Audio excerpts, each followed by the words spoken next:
Assalamualaikum warahmatullahi wabarakatuh. Salam guru penggerak, salam dan bahagia. Tugas 1.1.A.8 Koneksi antar materi, refleksi dan kesimpulan pemikiran Ki Hajar Dewantara oleh Suhari SPD, calon guru penggerak Angkatan 7, Kota Sungai Penuh, Provinsi Jambi. Nah, kesimpulan dari pemikiran Ki Hajar Dewantara, pendidikan itu memerdekakan dengan menghamba pada murid, karena kodrat anak itu adalah merdeka dan bermain. Merdeka dalam artian mandiri dan bermain dalam artian berkarya. Kemudian, pendidikan itu harus menuntun, atau bahasa lainnya among, menuntun segala kodrat yang ada pada anak agar mereka mencapai keselamatan dan bahagia setinggi-tingginya sebagai manusia. Selanjutnya, pendidikan itu adalah penanaman budi pekerti, adanya keselarasan cipta, rasa, karsa, dan tindakan. Guru sebagai petani agar dapat memperbaiki lakunya, bukan dasarnya. Nah, sebelum mempelajari konsep pemikiran Ki Hajar Dewantara, pembelajaran yang terjadi adalah di kelas saya masih mengalami kesulitan dalam mendesain pembelajaran yang berpusat pada murid. Masih sering saya memberikan materi untuk menuntaskan sesuai target, tanpa memperhatikan perasaannya, minatnya, dan bakatnya. Saya juga mewajibkan siswa untuk menguasai semua pelajaran dengan mendapatkan nilai sesuai KKM yang telah ditetapkan. Saya juga jarang sekali melakukan refleksi terkait pembelajaran yang sudah dilakukan, sehingga saya tidak mengetahui sejauh mana ketercapaian proses pembelajaran yang telah dilakukan. Nah, dapat disimpulkan lebih kepada pembelajaran teacher center. Selanjutnya, sebelum mempelajari konsep dari pemikiran Ki Hajar Dewantara, saya masih berasumsi hasil akhir adalah segalanya, tanpa melihat proses siswa dalam belajar, sehingga muncul pemikiran bahwa anak yang pandai adalah anak yang mempunyai nilai bagus, dan terkadang meremehkan siswa yang bernilai rendah. Hal ini membuat kepercayaan diri dari anak menurun. Kemudian, kurangnya kedekatan emosional dengan siswa, sehingga upaya membangun nilai-nilai karakter kurang terlaksana dengan baik. Masih terdapatnya hukuman agar siswa disiplin dan bertanggung jawab.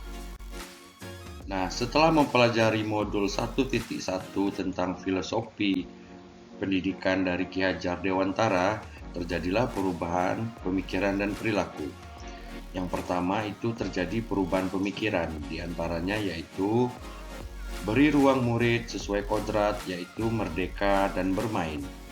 Guru bukan satu-satunya sebagai tempat sumber belajar. Pembelajaran harus berpusat pada murid. Kemudian, perlunya koordinasi dengan orang tua dan lingkungan. Setiap anak itu istimewa dengan karakternya masing-masing.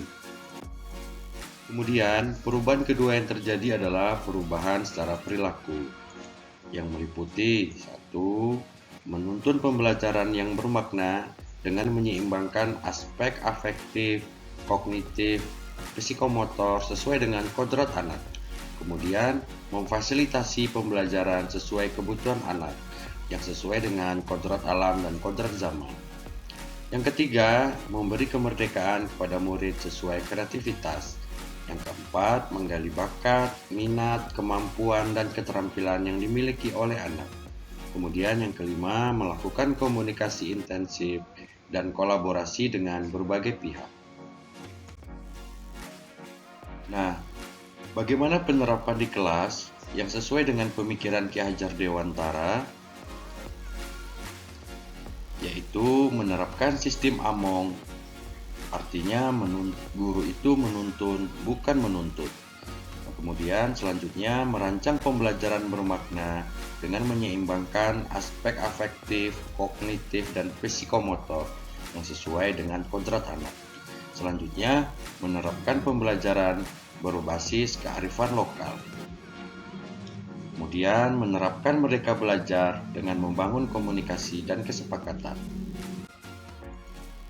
Penerapan di kelas yang sesuai dengan pemikiran Ki Hajar Dewantara selanjutnya menerapkan pembelajaran berdiferensiasi sesuai dengan karakter murid.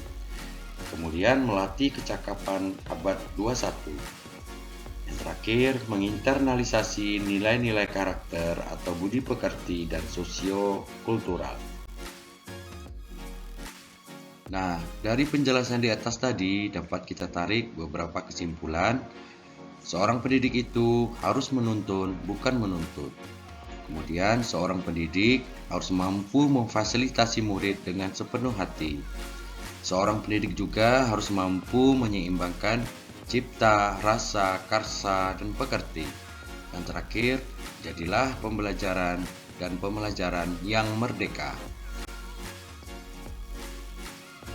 Demikianlah penyampaian tugas koneksi antar materi, refleksi dan kesimpulan Ki Hajar Dewantara. Salam guru penggerak, salam dan bahagia. Assalamualaikum warahmatullahi wabarakatuh.